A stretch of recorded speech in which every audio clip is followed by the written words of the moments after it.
What's going on, ladies and gentlemen? Welcome back to the Fringe. Mark Carney, the next unelected, though sitting Prime Minister in Canada. I know this video is coming out before the results of the leadership race, but we know that despite the fact Justin Trudeau called it a robust process of choosing a new leader, well, in fact, it was robust for them to choose their new leader. This had nothing to do with the public opinion. So it's safe to say that I can put this video out saying that Mark Carney is now the next leader of the Liberals. We all know that's happening. My question has always been a matter of people pointing out that Justin Trudeau's last day is officially today as Prime Minister of Canada. While title may be the case, one of the things I've questioned is that Justin doesn't follow the rule of law. He's talked about a lengthy transition period, and many people have cited that, well, there's always a transition period when leaders come in, when new leaders are elected into a party, and that is fair. There is a transition period.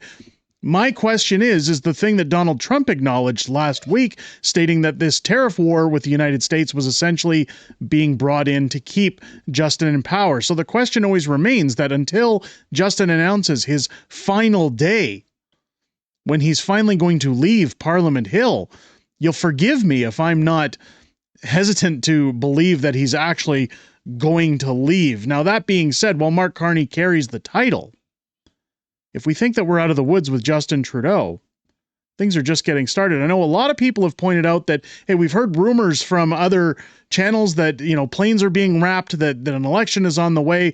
We've had Jagmeet Singh saying that now's the time to vote for workers to print billions of dollars, similar to the pandemic. Again, one of those things, I'm all for an election. I hope we get an election sooner than later. I'm not going to buy into that until somebody announces a date. Until then, we got to buckle up because things are about to get worse in Canada with Mark Carney at the helm. Now, a lot of people pointing out, Derek, how is it going to get any worse? I mean, Mark Carney's essentially been pulling Justin's strings for years. While that's true, some voters have a rejuvenated attitude towards the Liberals. It's vastly affected Pierre. A lot of people saying that, including Ben Shapiro, that Donald Trump's tariff war has essentially fueled the Liberals to gain in the polls. They're keeping them in power.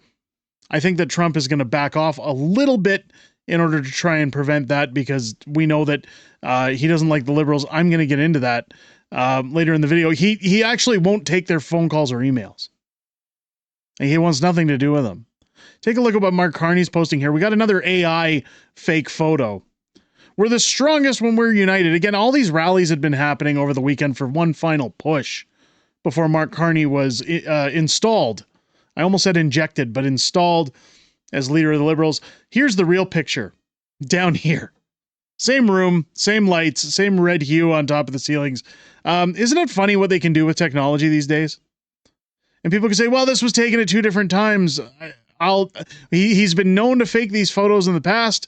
When you look at the promotional video that came up from this rally, sorry, I know I keep scrolling up and down, but when you look at the AI generated photos from these rallies over time, I tend to believe this one, because that's what we've seen. We've seen paid actors outside shaking hands with Mark Carney. We've seen people put in place to ask certain questions. In fact, we've also seen people turned away by RCMP at these rallies, political journalists, independent journalists turned away because of their social media, going into the Mark Carney rallies because essentially they don't want bad press. My question has always been, why is Mark Carney being given RCMP detail?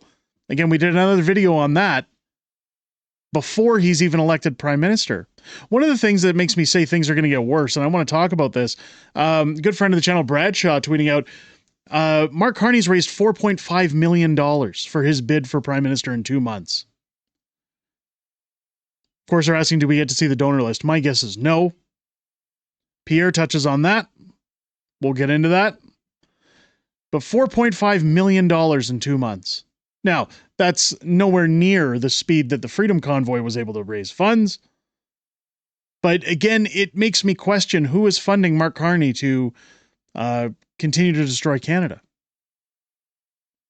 I'm sure you guys can guess who a few of those are. But as we go into the leadership race, this is what we have to look forward to. I know people don't like listening to Justin. I get it. Look forward to hopefully one of the last times we have to listen to him. Pierre Poilievre is refusing to get his top secret security clearance to make critical national security decisions. What's he afraid of? So Justin taking time to do one last promotional video. It's 20 seconds long. It's just a 20-second clip, guys. Let's hear what's said in this video because it's important. There are foreign countries trying to interfere in our elections. The public inquiry into foreign interference has just released its final report. Our national security agencies have confirmed this. But for some reason, Pierre Poilievre refuses to listen to them. So, of course, they play the clip of Pierre, will you be joining NSI COP? He says absolutely not. There's a reason for that. Many people want to talk about Pierre's security clearance. There's a reason he's not doing the security clearance. We have compromised MPs in the House of Commons. Jagmeet Singh has read that report. Elizabeth May, drunk Elizabeth May, has read that report. Here's Tom Mulcair chiming in on why this matters, that Pierre's not getting it. I want to highlight the tweet first. Mark Carney can't paint himself as a mature statesman while also repeating ridiculous liberal smears. He knows damn well that Pierre isn't going to sign a paper that prevents him from discussing the key players in foreign interference. Listen to Tom Mulcair. It's funny. I wish Tom Mulcair was still around because as much as I don't like the NDP, I wouldn't see Tom Mulcair holding the country hostage. Would you guys? Completely with Poilievre's decision not to take the bait. Trudeau's been trying for a year and a half to restrain what Pierre Poilievre can do by trying to say, come and get this private briefing, and oh, by the way, then you'll be held to an official secret, and you won't be able to talk about this anymore. Trudeau doesn't want to talk about the fact that there were known cases, and they're coming out clearly, where the Liberals sat on information, refused to issue warrants and the like with regard to Liberals. So they're trying to distract and say, oh, look at this guy Poilievre. He doesn't even want to know the names of the people, and look at all the conditional wording that Trudeau uses. It's to go back to the 50s in the United States, it's McCarthyism. It's the enemy within. We've got these people and they don't even want to know about it. This is simply not worthy of Canadian politics. I've never seen anything so low. And last night I was on a French panel show that I do on Wednesdays. It's a 1-hour show. And we had as our first guest for about 15 minutes, Mélanie Joly, completely over the top rhetoric, a total hit job on Pierre Poilievre. It couldn't become clearer than it did at that moment that this was all about the Liberals trying to focus and attack Pierre Poilievre to avoid having to answer, one, what they have not done on foreign interference, and two, Trudeau's leadership problems. We learned today, for example, that there are a lot of MPs who are about to come out and ask outright for Trudeau to step down. So these are all attempts to distract and get away from the issues at hand. And I think that Canadians are a lot smarter than that. They look at Poilievre and they realize this guy was doing his job, and this type of hit is unseemly, frankly.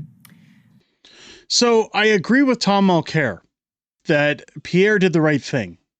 You're going to see over the coming weeks, or at least until we head into an election, if we get an election soon. I sure hope so. The smearing of Pierre Poilievre in combination with this security clearance, Justin's already laid out the groundwork, and the tariff war are going to essentially try to prop up Mark Carney and the Liberals to try and gain ground over Pierre Poilievre. Pierre even tweeting out here about Mark Carney. Carney's using a loophole in the Conflict of Interest Act and refusing to disclose his finances and assets to Canadians. Who does Mark Carney work for? It's very sneaky. Of course it is. Here you can see Carney was head of Brookfield's $10 billion global transition fund aimed at investments to accelerate the transition to net zero.